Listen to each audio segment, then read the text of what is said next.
Hi అండి, welcome to Preethi channel. ఎలా ఉన్నారు? ఈరోజు నేను చెప్పబోయే రెసిపీ పూరీ కుర్మా రెసిపీ అండి. పూరీయే కదా అనుకోని అవసరం లేదు. పూరీ ఇలా పొంగుతూ హోటల్ స్టైల్లో రావాలి అంటే మనం చిన్న టెక్నిక్స్, చిన్న టిప్స్ వాడితే ఈ స్టైల్లో మనము పూరీలను చేసుకోవచ్చు. ఇంకెందుకు ఆలస్యం, రండి మరి వీడియో స్కిప్ చేయకుండా లాస్ట్ వరకు చూసేయండి. కొత్తగా చూస్తున్నట్లయితే ప్లీజ్ సబ్స్క్రైబ్ ఛానల్.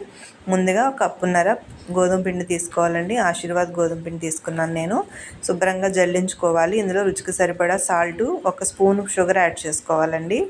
అలాగే కొంచెము కాగిన నూనె ఉంటుంది కదా, ఒకసారి వాడిన నూనె కానీ గోరువెచ్చని నూనె కానీ 1.5 స్పూన్ యాడ్ చేసుకొని పిండి మొత్తం కలుపుకున్నాక కొంచెం వాటర్ యాడ్ చేసుకుంటూ స్మూత్గా పిండి అంతా కూడా మెత్తగా కలుపుకోవాలి. చూడండి, గట్టిగా నొక్కుతూ చేసుకుంటే మనకి ఇలా స్మూత్గా వస్తుంది. చూసారు కదా, జస్ట్ ఫింగర్ పెడితేనే పిండి దిగుతుంది.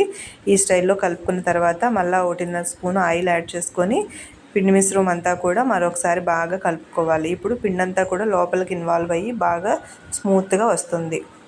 చూసారు కదా, పిండి మిశ్రమం అంతా కూడా చాలా స్మూత్గా అయింది. ఇప్పుడు దీన్ని మూత పెట్టి ఒక హాఫ్ అన్ అవర్ పక్కన పెట్టుకుందాం. ఇప్పుడు పూరీలోకి కూర రెడీ చేసుకుందాం.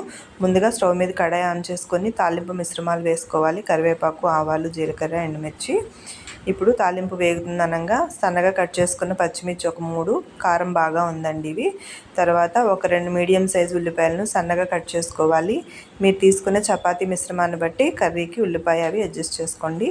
కొంచెం సాల్ట్ యాడ్ చేసుకోవాలి. అలాగే రుచికి సరిపడా సాల్ట్ కూడా యాడ్ చేసుకోవాలి. ఇప్పుడు ఈ ఉల్లిపాయల ముక్కల మిశ్రమం అంతా కూడా బాగా ఫ్రై చేసుకోవాలి. ఉల్లిపాయ అంతా కూడా ట్రాన్స్పరెంట్, అంటే ఉల్లిపాయ కనపడేలాగా అంతా ట్రాన్స్పరెంట్గా ఉల్లిపాయ అంతా కూడా ఫ్రై అవ్వాలి. మూత పెట్టుకుందాము. ఈలోగా వేరే కప్లో 1.5 స్పూను శనగపిండిని తీసుకొని కొంచెం వాటర్ యాడ్ చేసుకొని బబుల్స్ లేకుండా స్మూత్గా పిండి అంతా కూడా కలుపుకోవాలండి. ఇప్పుడు ఉల్లిపాయ అంతా కూడా మగ్గిందేమో చూద్దాం రండి. ఉల్లిపాయ అంతా కూడా బాగా మగ్గింది. చూసారు కదా, ఉల్లిపాయ అంతా కూడా కలర్ వేరైపోయింది కదా. ఇప్పుడు ఈ ఉల్లిపాయల మిశ్రమంలో గ్లాసున్నర వాటర్ యాడ్ చేసుకోవాలి. గ్లాసున్నర పిండి అన్నానని కాదండి, ఉల్లిపాయ ముక్కలంతా కూడా మునిగి ఒక ఉడకాలి. అలాగే మనకి గ్రేవీకి సరిపడగాలి కాబట్టి 1.5 గ్లాసు లేదా మీడియం సైజ్ గ్లాస్ అయితే 2 గ్లాసెస్ వాటర్ యాడ్ చేసుకొని మూత పెట్టుకోవాలి. చూసారు కదా, అంతేనండి. చాలా సింపుల్గా ఈ విధంగా మనకి కర్రీ అయితే రెడీ అయిపోతుంది. కొన్ని చోట్ల బొంబాయి చట్నీ అన్నా కూడా ఈ విధంగానే చేసుకుంటారు. ఇప్పుడు పూరీ కూర అంతా కూడా రెడీ అయిపోతుంది. చూసారు కదా, పూరీ కూర అంతా రెడీ అయిపోయింది. ఇప్పుడు మూత పెట్టి ఇంకొక 2 నిమిషాలు మగ్గబెట్టుకుందామండి. ఉల్లిపాయ అంతా కూడా మగ్గిపోయింది. ఇప్పుడు కొంచెం వాటర్ ఉండగానే మనం పిండి మిశ్రమం కలిపి పెట్టుకున్నాం కదా, ఆ శనగపిండి మిశ్రమాన్ని కూరలో యాడ్ చేసుకోవాలి. బబుల్స్ లేకుండా, ఉండలు లేకుండా గరిటెతో బాగా కలుపుకోవాలండి. ఇలా కలుపుకొని మూత పెట్టి కరెక్ట్గా ఒక 3 నిమిషాలు ఉంచితే చాలండి. ఎక్కువసేపు ఉడకాల్సిన పని లేదు శనగపిండి వేసిన తర్వాత. ఈ చట్నీని కొన్ని చోట్ల బొంబాయి కర్రీ అంటారు, బొంబాయి చట్నీ అంటారు. చాలా బాగుంటుంది. పూరీ కూరకు అసలైన కర్రీ ఇది, కుర్మా. ఇంకెందుకు ఆలస్యం, కర్రీ స్టవ్ ఆఫ్ చేసుకొని ముందుగా కలిపి పెట్టుకున్నాం కదా గోధుమ పిండి మిశ్రమాన్ని తీసుకొని ఇప్పుడు మనకు నచ్చిన సైజెస్లో చిన్న బాల్స్ కింద రౌండ్గా ఒత్తుకోవాలండి. చూసారు కదా, ఈ విధంగా పిండి అంతా కూడా స్మూత్గా అయ్యింది. ఇప్పుడు దీన్ని మనం నచ్చిన షేప్స్లో చపాతీ పిండి మిశ్రమం లాగా పూరీ మిశ్రమాన్ని చక్కగా ఒత్తుకోవాలి. మనకు నచ్చిన షేప్ తీసుకుంటే సరిపోతుంది. ఇప్పుడు డీప్ ఫ్రైకి సరిపడా ఆయిల్ తీసుకొని పూరీకి ఆయిల్ బాగా ఫ్రై అవ్వాలండి. నూనె బాగా కాగితేనే పూరీలు చక్కగా పొంగుతాయి.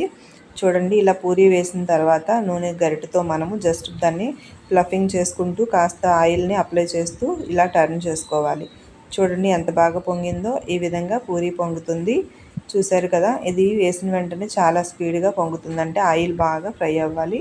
మనము పిండి కలుపుకునేటప్పుడు యూజ్ చేసిన టిప్స్ని మీరు ఫాలో అయితే కనుక ఈ విధంగా హోటల్ స్టైల్లో, రెస్టారెంట్ స్టైల్స్లో చేస్తారు కదా పూరీ పొంగుతూ, ఆ విధంగా చక్కగా చేసుకోవచ్చు. ఇంకెందుకు ఆలస్యం, మీరు కూడా ఈ స్టైల్లో పూరీని చేసి ఇంట్లో వాళ్ళకి ఆస్వాదించేలాగా పెట్టండి.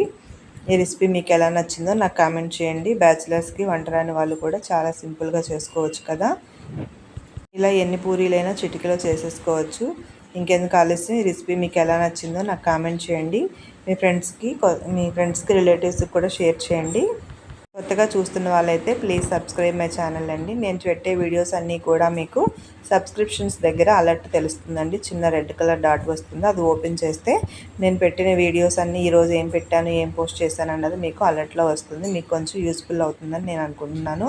చూసారు కదా, మిగిలిన పూరీలన్నీ కూడా ఈ స్టైల్లోనే ఒత్తేసుకొని ఫ్రై చేసేసుకోవాలి.